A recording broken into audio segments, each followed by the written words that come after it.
संतोषी माता व्रत कथा। एक बुढ़िया थी, उसके 7 बेटे थे। 6 कमाने वाले थे जबकि एक निकम्मा।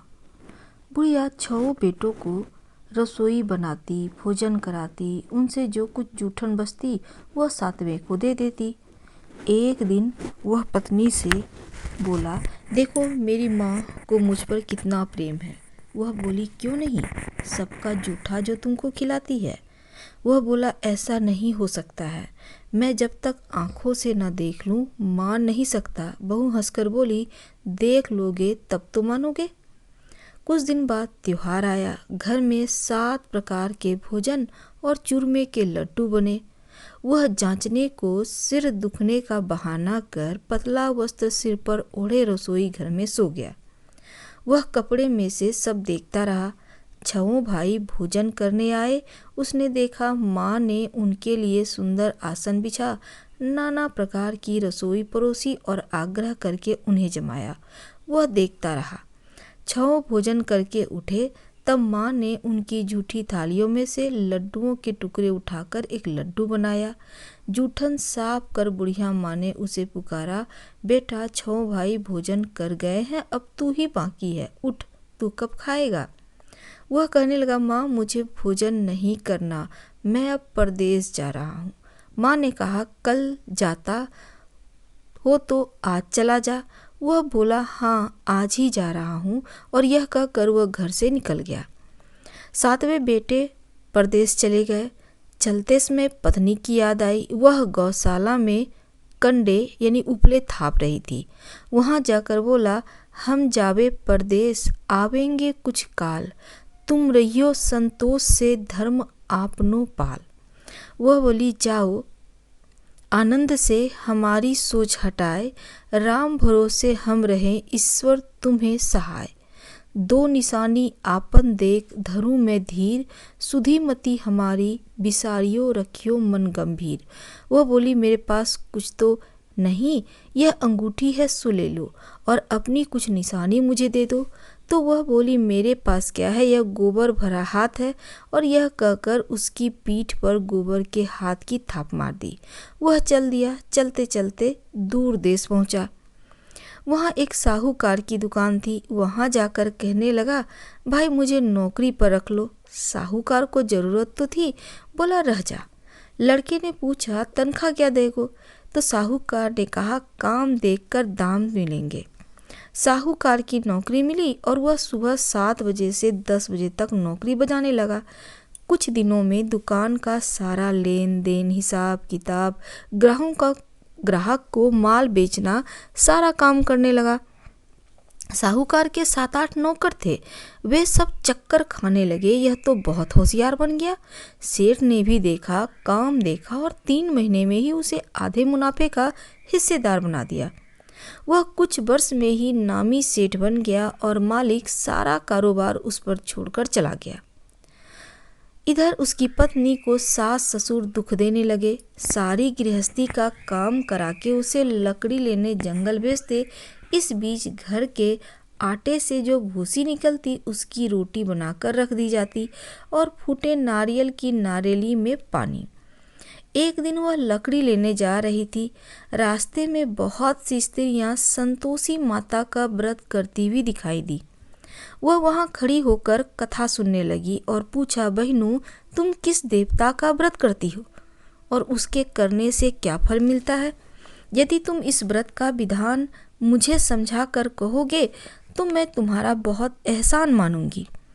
तब उनमें से एक स्त्री बोली, सुनो, यह संतोषी माता का व्रत है। इसके करने से निर्धनता, दरिद्रता का नाश होता है, और जो कुछ मन में कामना हो वह संतोषी माँ की कृपा से पूरी होती है। तब उसने उससे व्रत की विधि पूछी। वह भक्तिनी स्त्री बोली, 1.25 आने का गुड़ चलाने आना, इच्छा हो तो 1.25 पाँव या 5 आने का लेना, या 1.25 रुपये का भी सहूलियत के अनुसार लाना। बिना परेशानी, श्रद्धा व प्रेम से जितना भी बन पड़े सवाया लेना। प्रत्येक शुक्रवार को निराहार रहकर कथा सुनना। इसके बीच में क्रम टूटे नहीं। लगातार नियम पालन करना। सुनने वाला कोई ना मिले तो घी का दिया जलाकर उसके आगे एक जल के पात्र को रखना और फिर कथा कहना। जब कार्य सिद्ध ना हो, नियम का पालन करना और कार्य सिद्ध हो जाने पर व्रत का उद्यापन करना। 3 मास में माता फल फूल पूरा करती है। यदि किसी के ग्रह खोटे भी हों तो भी माता वर्ष भर में कार्य सिद्ध करती हैं। फल सिद्ध होने पर उद्यापन करना चाहिए, बीच में नहीं। और उद्यापन में 2.5 सेर आटे का खाजा तथा इसी परिणाम से खीर तथा चने का साग करना। 8 लड़कों को भोजन कराना। जहाँ तक मिले देवर जेठ भाई बंधु के ही हों, ना मिले तो रिश्तेदार पास पड़ोसियों को बुलाना। उन्हें भोजन करा यथाशक्ति दक्षिणा दे माता का नियम पूरा करना।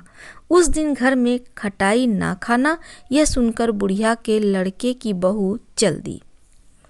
रास्ते में लकड़ी के बोझा को बेच दिया और उन पैसों से गुड़ चना ले माता के व्रत की तैयारी कर आगे चली और सामने मंदिर देखकर पूछने लगी, यह मंदिर किसका है? तब सब लोग कहने लगे कि संतोषी माता का मंदिर है। यह सुनकर माता के मंदिर में जाकर चरणों में लौटने लगी। दीन हो विनती करने लगी, माँ मैं निपट अज्ञानी हूँ, व्रत के कुछ भी नियम नहीं जानती, मैं दुखी हूँ। हे माता जगत जननी, मेरा दुख दूर कर, मैं तेरी शरण में हूँ। माता को दया आई। एक शुक्रवार बीता कि दूसरे को उसके पति का पत्र आया। तीसरे शुक्रवार को उसका भेजा हुआ पैसा आ पहुँचा। यह देख जेठ जिठानी मुंह सिकोड़ने लगे। लड़के ताने देने लगे। काकी के पास पत्र आने लगे, रुपया आने लगे। अब तो काकी की खातिर बढ़ेगी। बेचारी सरलता से कहती, भैया कागज आवे रुपया आवे, हम सब के लिए अच्छा है। ऐसा कर आंखों में आंसू भर कर संतोषी माता के मंदिर में आ मातेश्वरी के चरणों में गिरकर रोने लगती। माँ मैंने तुमसे पैसा कब मांगा है? मुझे पैसे से क्या काम है? मुझे तो अपने सुहाग से काम है। मैं तो अपने स्वामी के दर्शन मांगती हूँ। तब माता ने प्रसन्न होकर कहा, जा बेटी तेरा स्वामी आएगा। यह सुनकर खुशी से बावली होकर घर में जाकर काम करने लगी। अब संतोषी माँ विचार करने लगी, इस भोली पुत्री को मैंने तो कह दिया तेरा पति आएगा, लेकिन कैसे? वह तो इसे स्वप्न में भी याद नहीं करता। उसे याद दिलाने के लिए मुझे ही जाना पड़ेगा। इस तरह माताजी उस बुढ़िया के बेटे के पास जा स्वप्न में प्रकट होकर कहने लगी, साहूकार के बेटे सो रहा है या जागता है? वह कहने लगा, माता सोता भी नहीं जागता भी नहीं हूँ, कहो क्या आज्ञा है? माँ कहने लगी, तेरे घर बार कुछ है कि नहीं? वह बोला, मेरे पास सब कुछ है, माँ बाप है, बहू है, क्या कमी है? तो माँ कहती हैं, भोले पुत्र तेरी बहू घोर कष्ट उठा रही है, तेरे माँ बाप उसे परेशानी दे रहे हैं, वह तेरे लिए तरस रही है, तू उसकी सुध ले। वह बोला, हाँ माता जी यह तो मालूम है, परंतु जाऊं तो कैसे? परदेश की बात है, लेन देन का कोई हिसाब नहीं, कोई जाने का रास्ता नहीं आता, कैसे चला जाऊं? माँ कहने लगी, मेरी बात मान, सवेरे नहा धोकर संतोषी माता का नाम ले और घी कर दीपक जला दंडवत कर दुकान पर जा बैठ। देखते देखते सारा लेन देन चुक जाएगा, जमा का माल बिक जाएगा, सांझ होते होते धन का भारी ढेर लग जाएगा। अब बूढ़े की बात मानकर वह नहा धो संतोषी माता को दंडवत घी का दीपक जला दुकान पर जा बैठा। थोड़ी देर में देने वाले रुपये लाने लगे, लेने वाले हिसाब लेने लगे। कोठे में भरे सामान के खरीदार नगद दाम के सौदा करने लगे। शाम तक धन का भारी ढेर लग गया। मन में माता का नाम ले चमत्कार देख प्रसन्न हो घर ले जाने के लिए वास्ते गहना कपड़ा सामान खरीदने लगा। यहाँ काम से निपट तुरंत घर को रवाना हुआ। उधर उसकी पत्नी जंगल में लकड़ी लेने जाती, लौटते वक्त माताजी के मंदिर में विश्राम करती। वह तो उसके प्रतिदिन रुकने का जो स्थान ठहरा। धूल उड़ती देख वह माता से पूछती, है माता यह धूल कैसे उड़ रही है? तब माता कहती है, पुत्री तेरा पति आ रहा है, अब तू ऐसा कर, लकड़ियों के 3 बोझ बना ले, एक नदी के किनारे रख, दूसरे मंदिर पर और तीसरा अपने सिर पर। तेरे पति को लकड़ियों का गट्ठर देख मोह पैदा होगा, वह यहाँ रुकेगा, नाश्ता पानी खाकर माँ से मिलने जाएगा। तब तू लकड़ियों का बोझ उठाकर जाना और चौक में गट्ठर डालकर जोर से आवाज़ लगाना, लो सासू जी लकड़ियों का गट्ठर लो, भूसी की रोटी दो, नारियल के खेपड़े में पानी दो, आज मेहमान कौन आया है। माता जी से बहुत अच्छा कहकर वह प्रसन्न मन से लकड़ियों के 3 गट्ठर बनाई, एक नदी के किनारे पर, एक माता जी के मंदिर पर रखा। इतने में मुसाफिर आ पहुंचा। सूखी लकड़ी देख उसकी इच्छा उत्पन्न हुई कि वह यहीं पर विश्राम करे और भोजन बनाकर खा पीकर गांव जाए। इसी तरह रुककर भोजन बना विश्राम करके गांव को गया, सबसे प्रेम से मिला। उसी समय सिर पर लकड़ी का गट्ठर लिए वह उतावली सी आती है, लकड़ियों का भारी बोझ आंगन में डालकर जोर से 3 आवाज देती है, लो सासू जी लकड़ियों का गट्ठर लो, भूसी की रोटी दो, आज मेहमान कौन आया है।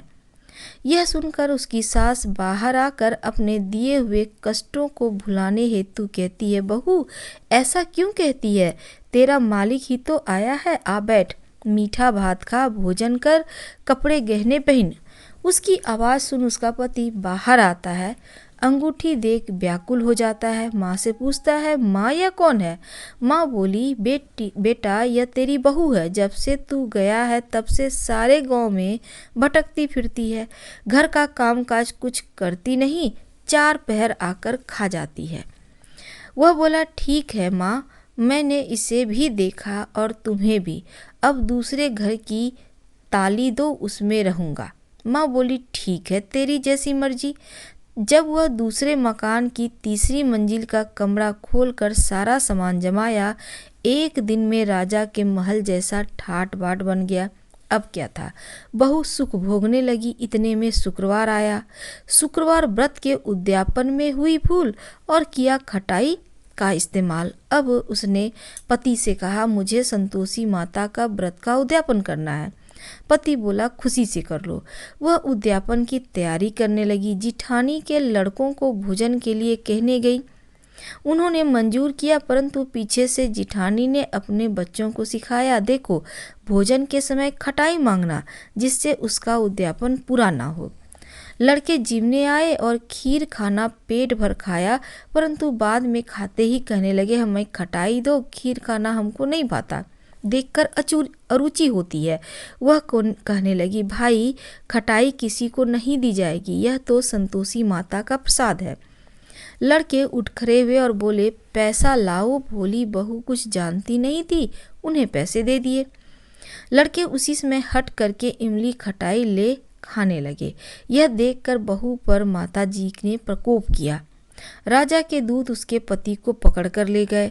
जेठ जेठानी मन माने वचन कहने लगे, लूट लूट कर धन इकट्ठा कर कर लाया है, अब सब मालूम पड़ जाएगा जब जेल की हवा खाएगा। बहू से यह सहन नहीं हुआ। माँ रोती हुई माता जी के मंदिर में गई बहू और कहने लगी, हे माता तुमने क्या किया। हंसाकर अब भक्तों को रुलाने लगी। माता बोली, बेटी तूने उद्यापन करके मेरा व्रत भंग किया है।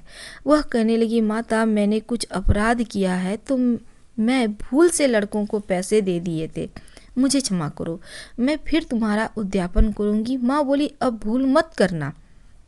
वह कहती है, अब भूल नहीं होगी, अब बतलाओ वह कैसे आवेंगे। माँ बोली, जा पुत्री, तेरे पति तुझे रास्ते में आता मिलेगा। वह निकली तो राह में पति आता मिला। वह पूछी, कहाँ गए थे। कहने लगा, इतना धन जो कमाया है उसका टैक्स राजा ने मांगा था, भरने गया था। वह प्रसन्न हो बोली, भला हुआ, अब घर चलो। कुछ दिन बाद फिर शुक्रवार आया। वह बोली, मुझे फिर से माता का उद्यापन करना है। पति ने कहा, करो। बहू फिर जेठ के लड़कों को भोजन को कहने आई। अब जेठानी ने 1-2 बातें सुनाई और सब लड़कों को सिखाने लगी। तुम सब लोग पहले ही खटाई मांगना। लड़के भोजन से करने से पहले कहने लगे, हमें खीर नहीं खानी, हमारा जी बिगड़ता है, कुछ खटाई खाने को दो। वह बोली, खटाई किसी को भी नहीं मिलेगा, आना हो तो आओ। वह ब्राह्मण के लड़के लाकर भोजन कराने लगी। यथाशक्ति दक्षिणा की जगह एक एक फल उन्हें दिया। संतोषी माता प्रसन्न हुई। माता की कृपा होते ही 9वें मास में उसके चंद्रमा के समान सुंदर पुत्र पैदा हुआ। पुत्र को पाकर प्रतिदिन माता के मंदिर को जाने लगी। माँ ने सोचा, यह रोज आती है, आज क्यों न इसके घर चलूं। यह विचार कर माता ने भयानक रूप बनाया। गुड़ चने से सनामुख, ऊपर सुड़ के समान ओठ, उस पर मक्खियां भिनभिना रही थी। देहली पर पैर रखते ही उसकी सास चिल्लाई, देखो रे, कोई चुड़ैल डाकिन चली आ रही है, लड़कों इसे भगाओ, नहीं तो किसी को खा जाएगी। लड़के भगाने लगे, चिल्लाकर खिड़की बंद करने लगे। बहू रोशनदान से देख रही थी। प्रसन्नता से पगली बन चिल्लाने लगी, आज मेरी माता मेरे घर आई है, वह बच्चे को दूध पीने से हटाती है। इतने में सास का क्रोध फट पड़ा। वह बोली, क्या उतावली हुई है, बच्चे को पटक दिया। इतने में माँ के प्रताप से लड़के ही लड़के नजर आने लगे। वह बोली, माँ, मैं जिसका व्रत करती हूँ यह संतोषी माता है। सब ने माता जी के चरण पकड़ लिए और विनती कर कहने लगे, हे माता, हम मूर्ख हैं, अज्ञानी हैं, तुम्हारे व्रत की विधि हम नहीं जानते, व्रत भंग कर हमने बड़ा अपराध किया है, जग माता आप हमारा अपराध क्षमा करो। इस प्रकार माता प्रसन्न हुई। बहू को प्रसन्न हो जैसा फल दिया वैसा फल माता सबको दे, जो पढ़े उसका मनोरथ पूर्ण हो। संतोषी माता की जय। धन्यवाद।